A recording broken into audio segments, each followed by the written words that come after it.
Oi, eu sou a Liz Ampierre, médica geriatra, especialista no tratamento de demências. Nesse vídeo, eu vou falar sobre as alterações de comportamento nas pessoas com demência. Quais são as alterações mais comuns, por que elas acontecem e como a gente consegue gerenciar, lidar e tratar isso. Então, o que são as alterações comportamentais nas pessoas com demência, principalmente a demência de Alzheimer?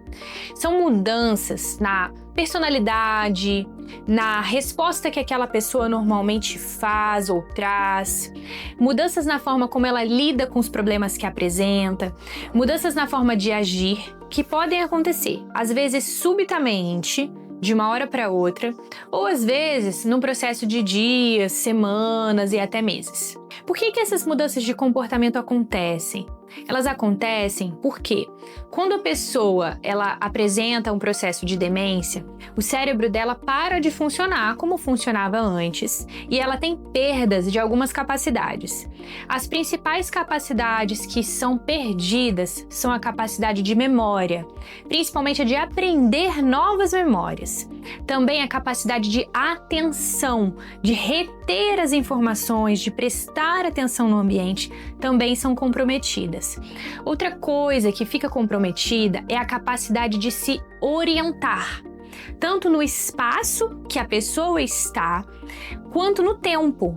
Então isso pode deixar a pessoa confusa. E essa confusão e essa falta de segurança pode levar a uma agitação e essa alteração do comportamento.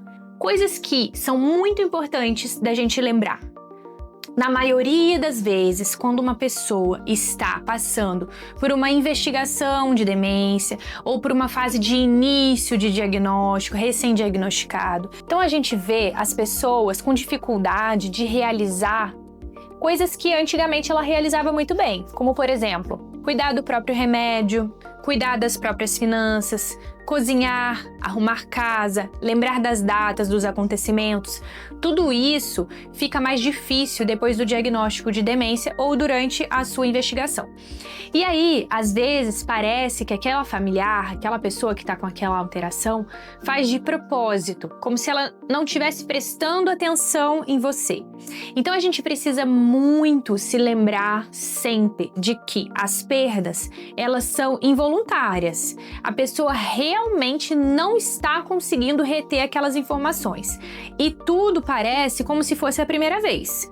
Então, quando você fica falando para ela, por exemplo, eu já te falei isso, lembra, eu já te falei isso, ou até mesmo quando a gente fica falando, não, você tá errado, não foi isso que aconteceu. Ou seja, gerando um confronto direto com aquela pessoa que tá sofrendo o processo da perda da memória, isso gera uma irritação, uma inquietação, às vezes pode até mesmo gerar uma agressividade. Então a gente sempre tem que pensar que os sintomas de comportamento, eles podem acontecer porque a pessoa não está se sentindo confortável naquele ambiente, ou ela pode não estar se sentindo segura, ou ela pode estar se sentindo as perdas, ou ela pode estar sentindo que o ambiente, as pessoas do ambiente estão dizendo para ela que ela está esquecida, que ela está errada, que ela não está conseguindo fazer nada bem. E isso é muito incômodo de ouvir para a pessoa que está lidando com esse diagnóstico. Então, o que é muito importante lembrar? A grande maioria das pessoas que têm Alzheimer ou outros tipos de demência não tem a percepção das suas perdas. Parece que o cérebro delas funciona perfeitamente e que as pessoas que estão dizendo para elas que elas estão erradas, que elas estão esquecidas, parece que essas pessoas estão implicando com elas. E aí isso gera uma situação de confronto direto. E esse confronto direto pode gerar uma situação de agitação e de alteração no comportamento. Além disso, vou dizer outras situações que podem gerar uma alteração de comportamento, com agressividade, inquietação e agitação. Quando a gente está diante de um paciente que tem uma demência por um tempo maior, às vezes a agitação, a mudança do comportamento pode sinalizar alguma coisa que ele não está conseguindo nos dizer claramente.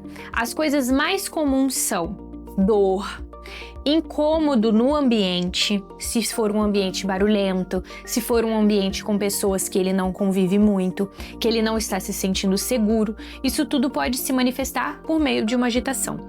Se a pessoa está, por exemplo, com sede ou com fome, ou às vezes muito comum no paciente que tem demência e que não consegue dizer claramente, às vezes ele está com o intestino preso e uma agitação pode sinalizar isso. Então, sempre que a gente vê uma mudança do comportamento e uma pessoa que ela já não consegue mais ser tão clara na sua forma de comunicar, a gente precisa pensar: será que está acontecendo alguma coisa no corpo dela e essa agitação é a forma dela de comunicar isso, tá bom?